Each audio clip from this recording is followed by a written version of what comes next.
I was sitting at the kitchen table, waiting for my so-called loving wife to finish getting ready for a spa weekend with the girls, as she had told me. That's right. She just walked in the door and unequivocally informed me that she was leaving for 3 days with the girls from work to attend a spa weekend, and she's leaving the same afternoon. Forget about the fact that we were supposed to be celebrating our 17th anniversary that weekend. Of course, I knew it was all a load of crap. I wasn't stupid. I'd seen signs of her lying and cheating over the past few weeks, and today I'd just gotten a full report from my private investigator, complete with photos, videos, and bios on several of the characters she'd been dating, and tonight was going to be the end of it one way or another. So I sat at my desk and waited for her to shower, pack, and do whatever else she needed to do to get ready for the weekend. While I waited, I thought about the events that had ruined our marriage. When Marie first started working for an insurance company a couple years ago, I fully supported her. Our daughter, Chelsea, had just turned 14 at the time and was old enough and capable enough to take care of herself on her own with minimal supervision. My wife decided it was time to go back to work, and I agreed. I felt that working would help her deal with the inevitable emptying of the nest when Chelsea went to college. At the time, I trusted my wife completely. If she had told me that day the sun rose in the west and set in the east, I probably would have believed her. She was so honest, and I never once questioned her fidelity. Our sex life was good, or at least I thought so. Sure, we weren't teenagers anymore, but we still managed to see each other at least 3 days a week, often bringing each other to multiple ecstasies. In my opinion, Marie was still as sexy and beautiful as she had been on our first wedding day. I was a little surprised when she asked if she could go out for drinks with the other girls in her office. I had never known her to go out without me, but I trusted her and believed her, so I let her spend the evening. She promised to call and let me know where she was, and swore she'd call me if she was too drunk to drive, and, she added, it would be once a month. I was fine with that. After all, I went golfing a couple times a month with the other guys from work, so I thought it was fair, as long as it stayed within the law. She always called me to let me know where she was, and I only had to pick her up once when her friend Sue called to let me know they'd had a little too much to drink and didn't want to risk getting intoxicated. Things were fine for the next few months, but I noticed that she was getting later and later out of the house, and the once-a-month outings turned into 2 or 3 times a month. Then it became a weekly event, and sometimes 2 or 3 times a week. Eventually, she started walking more often than she was home, and of course, our sex life took a big hit. Instead of 3 times a week, I was lucky if we made love once a week. I had my suspicions, but I didn't say anything, not wanting to make a fuss.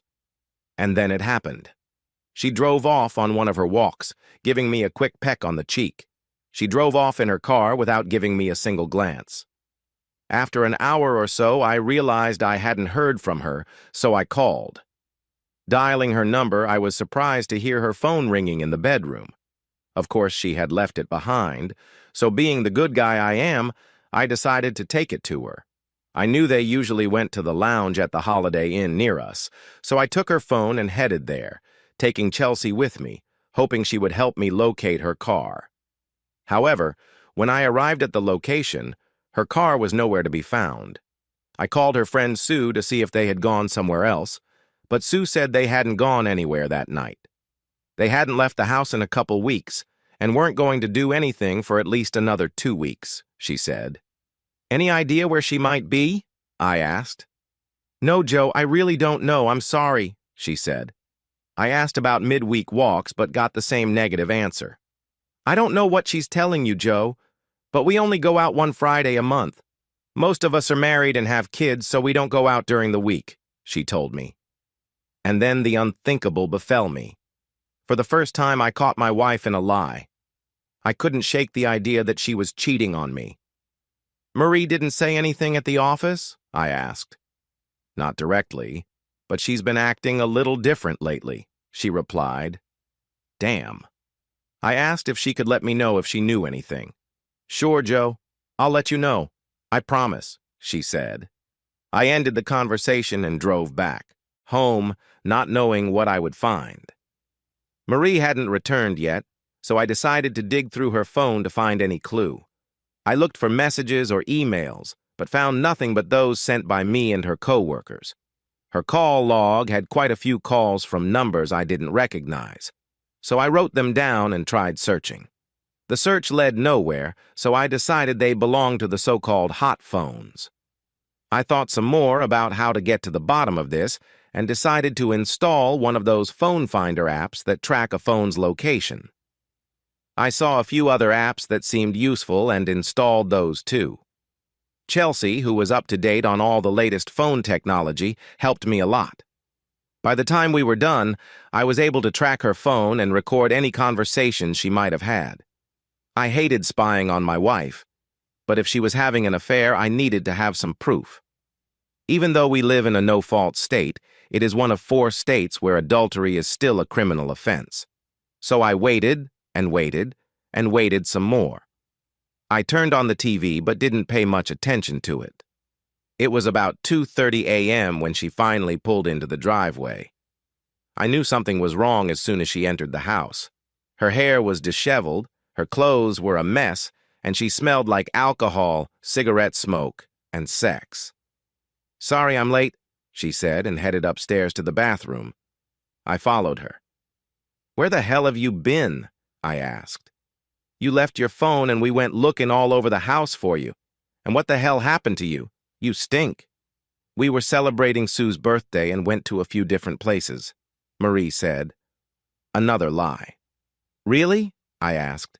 "Then why did Sue tell me you haven't gone anywhere in a couple weeks?" Marie's eyes got big. "Well, I don't know," Marie said. "Please let me get cleaned up, okay?" "I'm really tired and I have a headache," she added, as she closed the bathroom door and locked it. That was a first. I realized something was wrong and felt both angry and relieved at the same time. Angry about her lies and possible cheating, and relieved that she was home safe. After her shower, she climbed into bed and fell asleep. I wanted to deal with her right now, but decided to wait until morning when we'd both get some sleep. I examined her clothes and noticed signs of sex. The next morning, the situation wasn't much better. Chelsea threw me an understanding look and retreated to her room, paying attention to what was going on in her phone. "Marie," I began, "in all the years we've been married, you've never once lied to me. Last night you lied not once but twice. I'm trying to control myself, but I need an explanation. Are you having an affair? Do you want to break up?" Her eyes widened and she began to stammer. "No, Joe, I don't want to break up. I love you more than anything in the world. Please, you have to believe me," she said. "I wish I could believe you, Marie. I really do. But you never answered my first question. Are you having an affair?" I asked. At that, her face turned red. At first, I thought she was about to break down and admit it, but then her attitude changed completely. "What the hell does it matter if I'm having an affair?" she asked. "Why do you care, eh? When was the last time you just picked me up and had fun like you did when you were younger?" "What?" I asked. "You're kidding, right? When was the last time you were home long enough for us to do something? Hell, you're gone 2 or 3 nights a week doing God knows what with God knows who, and then I find out you've been lying to me all this time?" "Okay," she said. "I'm sorry I haven't been completely honest with you. I started going to the gym, and then my trainer and I started meeting other people from the gym for drinks, and sometimes we lost track of time." I knew that was another lie. There were no workout clothes around here unless she was working out in high heels and micro skirts, and we'd never gotten a bill from the gym as far as I knew. "Here's the thing," I said, trying to calm down. "I just don't have any confidence right now. Things have to change quickly around here, and if you're having an affair, it's over. I will not tolerate cheating. No way. Understood?" Marie's attitude changed again. She put her arms around me and we kissed. "I'm sorry. You're right," she said. "I'll make it up to you. Please believe that I do love you." I decided to play along and pulled her close to me, but I was determined to keep my eyes on her. The fact that she never denied that she was having an affair really bothered me. But first things first, I took her upstairs and we spent the morning making love to each other. For the next couple weeks, things were fine at home, but I decided it was time to get proof once and for all. Even though we seemed to be reunited, she was still going out twice a week, including Fridays. I knew through Sue that they had one real hen party, but the other times remained a mystery. I kept tabs on her phone and found out that she spent her time at the Riverfront Motel, a rather dubious establishment in a bad part of town. One day, I followed her and saw her socializing with a group of guys who didn't look very friendly. I took a couple pictures on my phone and went home. I decided to bring in a professional, and after doing a little research, I hired John Smith, a retired police detective who had started his own detective company. "So," he asked me, "what do you have?" I told him what I'd seen, what the phone search app showed, and showed him the pictures I'd taken of her. He said, "This seems like a pretty rough company. Let me work on it and I'll get back to you in a week. In the meantime, don't do anything stupid and just be yourself." John kept his word and called me a week later. I made an appointment with him, and that was the day my world ended. "It sounds like your wife got involved with some very bad people," he said. "I have tons of pictures and videos. You may not want to look at them, but you need to know the truth. I'm sorry." He pulled out a large manila envelope that contained several glossy color photos. All of them showed my Marie in various poses with a bunch of men. On a few, she was taking several men at once, and on some, Marie was pictured with 2 at the same time. None of the men were using condoms, and I knew Marie was not using any birth control. "We've watched your wife with no less than 25 different men in the last week," he said. "Look at this," he added, pointing to a photo of Marie surrounded by a group of 5 men. "See those tattoos? Those are MS-13, probably the most disgusting bastards imaginable. Your wife really messed with the bad guys." "This guy," he said, pointing to a young, clean-cut man, "seems to be the ringleader. His name is Julio Cabrera, and he's connected to just about every drug cartel. He moonlights as a trainer at the gym, and we believe that's how he recruits his women. He's a slick son of a bitch and a known ladies' man. Your wife probably didn't stand a chance." So, I thought, maybe Marie was telling the truth about joining the gym after all. "Why aren't the police taking action? You know, detaining them?" I asked. "Easier said than done," John replied. "These guys aren't just tough, they're cunning, and they have a lot of defense. That doesn't mean the feds aren't watching them, they are. They're just biding their time, and they don't usually trust private investigators like me." "So, what am I supposed to do?" I asked. I certainly wasn't in any condition to go up against MS-13, but I didn't want this shit to go on. "I would advise you the following," John said. "Knowing these guys, you'd better get over your losses. Take your daughter and move out. Leave your wife behind. Let her not know where you are. Cut all ties with her. She is obviously hooked on this lifestyle, and chances are they are coming after you and your girl. All the information you need is in the report. Again, Joe, I'm sorry. I wish I had better news." I paid the bill and walked out of his office, feeling like my whole world had been shattered.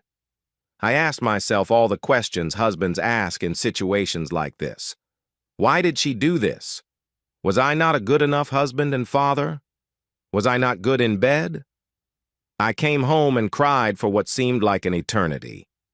I was still crying when Chelsea got home from school. I had to tell her the truth, no matter how hard it was. Naturally, she didn't take it too well and threatened to scratch her mother's eyes out at the first opportunity. A glance at the clock told me that Marie would be home in about 2 hours, so I called my mother and arranged for Chelsea to stay with her for a while. "What's going on, Joe?" Mom asked. "I'll tell you all about it later, Mom," I said. "Marie is cheating on me, and it's bad. Really bad. There's a chance that Chelsea could be in danger, so I don't want her here for a few days. Is it all right if she stays with you?" "Of course, honey," my mom said. "I'll come get her." Chelsea packed up her things and left with my mom. As they left, both women hugged me. "No matter what," Chelsea said. "You're my daddy and I love you." "I love you too, Chelsea," I said, kissing her forehead.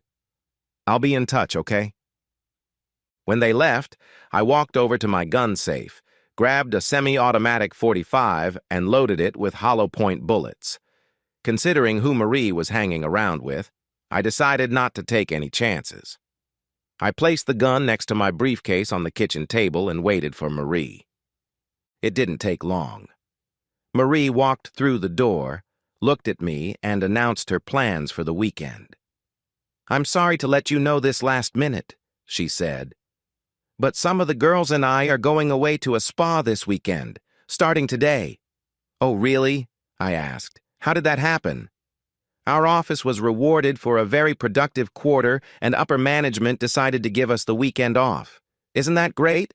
she asked, smiling. "Just freaking great," I said. She looked at me a little nervously. "What's the matter?" she asked.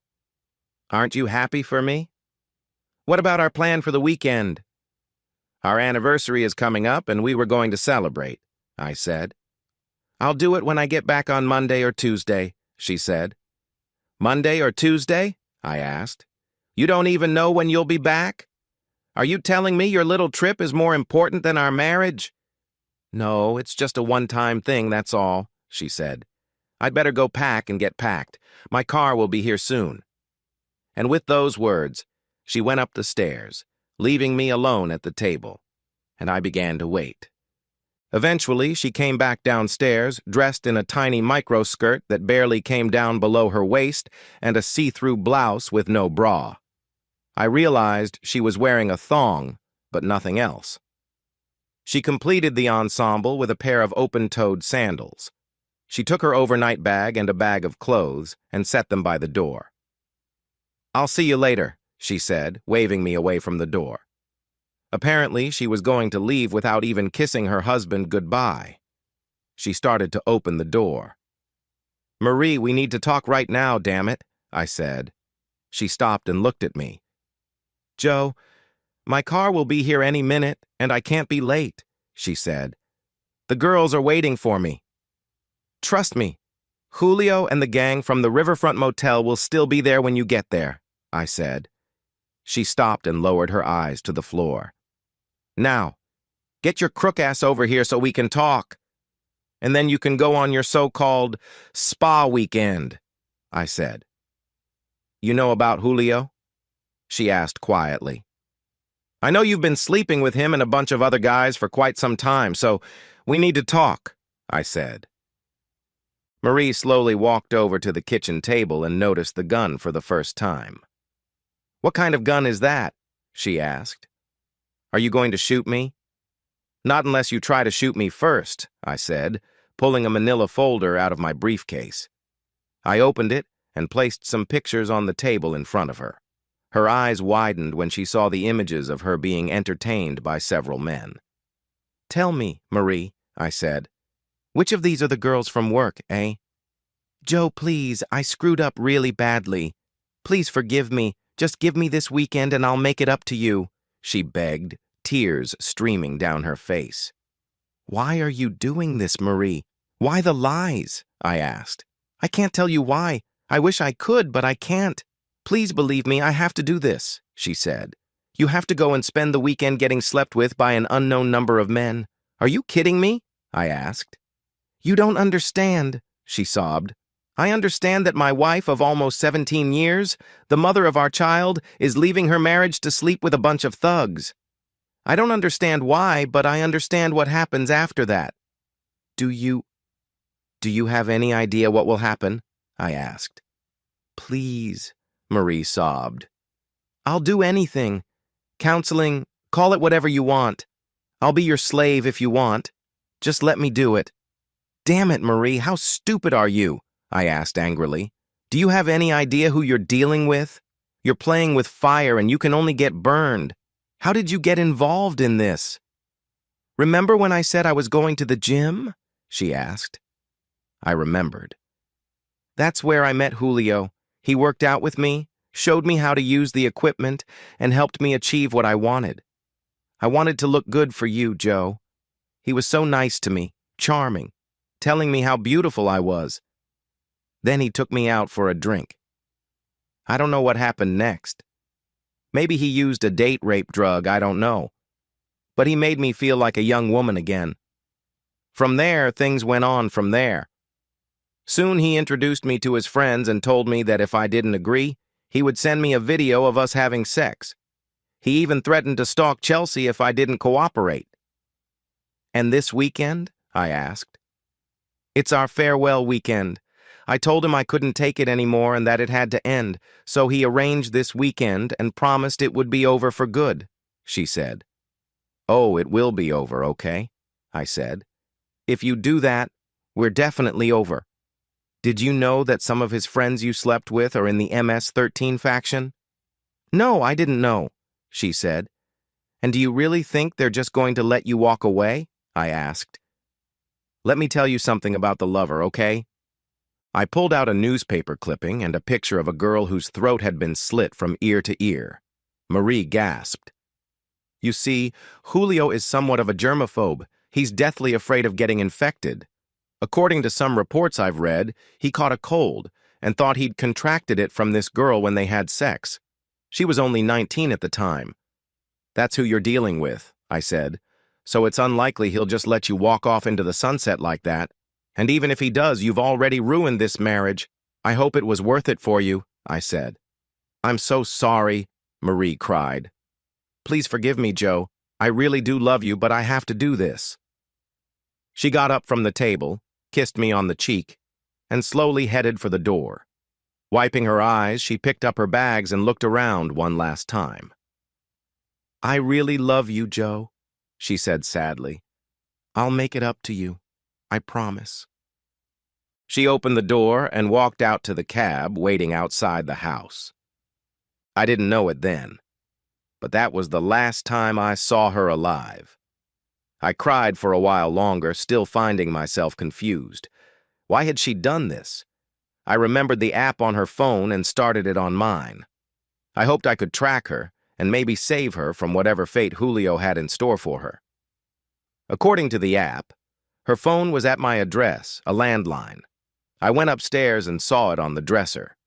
It dawned on me that she had intentionally left the phone behind so she couldn't be tracked down.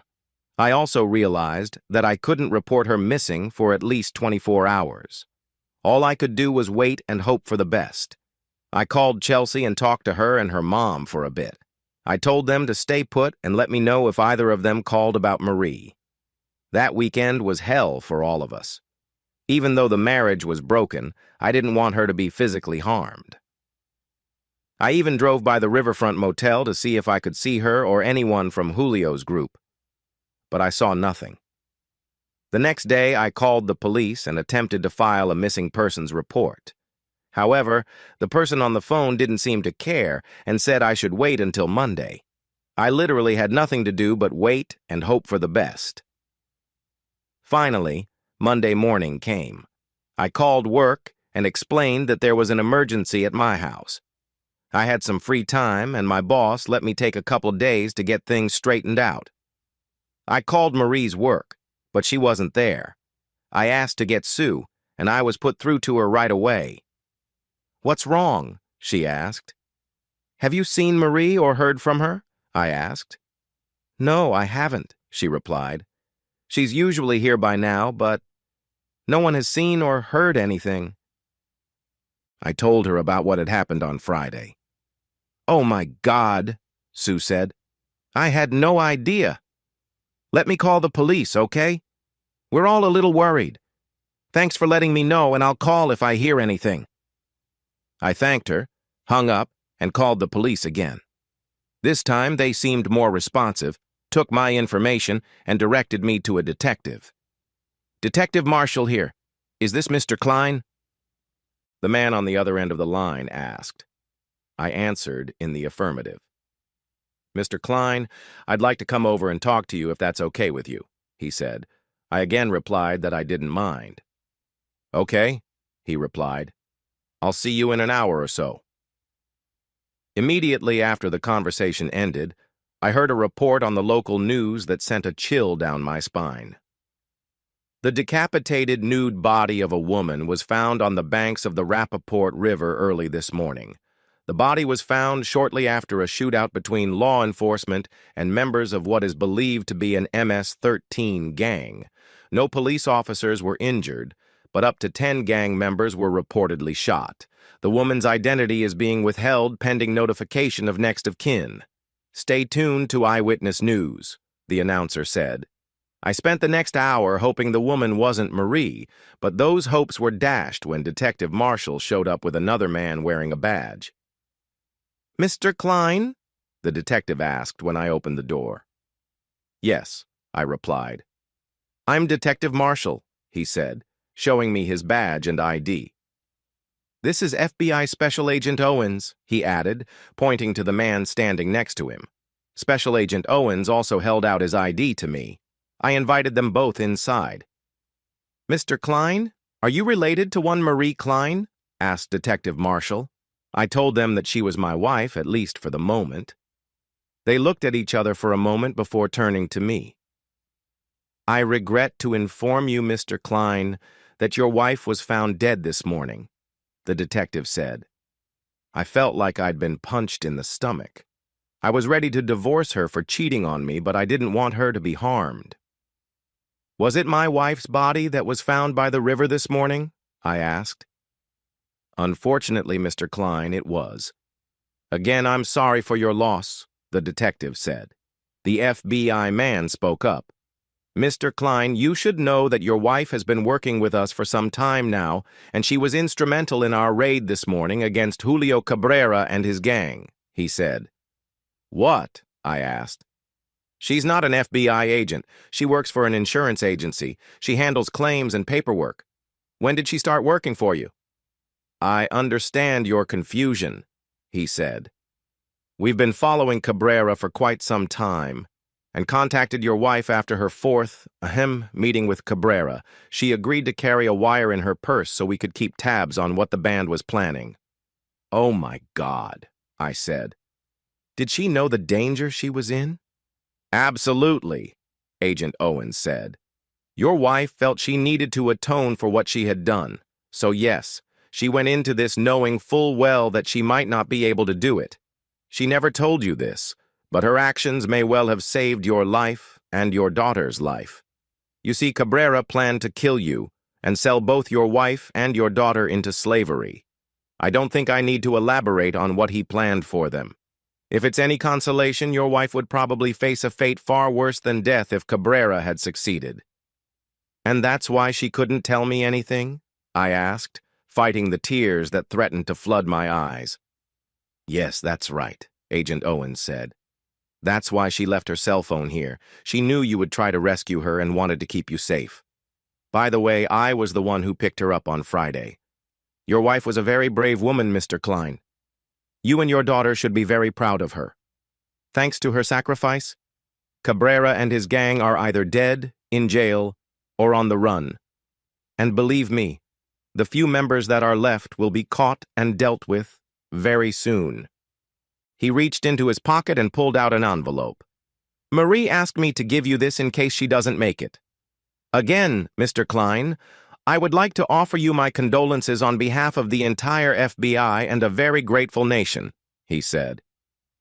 "Good afternoon, Mr. Klein," the detective said, shaking my hand.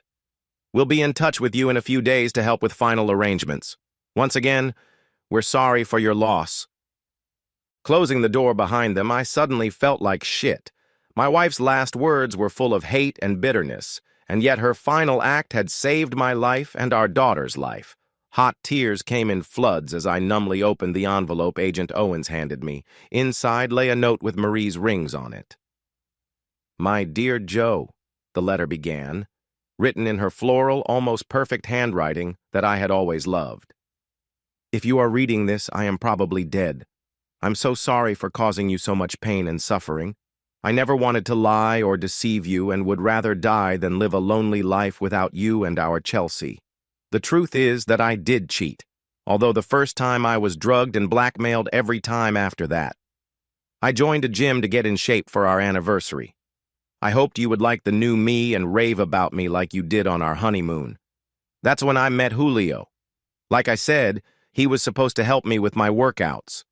After the first training session, he invited me to have a drink with him. I foolishly said yes, and that's when he drugged me and then seduced me. I'm not going to lie. I enjoyed the sex despite being drugged. He told me I had to be available to him and his friends and threatened to show you and Chelsea the video of my first seduction. Things got even worse after that. Julio videotaped everything and made it clear that if I didn't agree, he and his friends would rape both me and Chelsea and make you watch and then kill you. He also threatened to sell us into prostitution. That's when the FBI contacted me. I agreed to help them, hoping I could get out of this mess and maybe redeem myself in your eyes. I was wearing a wire in my purse that night, so I couldn't tell you the truth. I wanted to so badly, but I couldn't. Please don't mourn for me. If I'm dead, it means I'm in a much better place and we'll be together again forever. The truth is, I got what I deserved. I can only hope that you and Chelsea are safe and can one day find it in your hearts to forgive me. I also want you to find another woman and live a long, happy life. And please remember that I have always loved you. You were the best husband, provider, and father a woman could ever dream of. I had the best of everything, but I blew it. Again, my love, I'm sorry for hurting you. I never meant to do that. Your loving wife, Marie. P.S. By the way, you were right, as always. I was playing with fire and I got burned.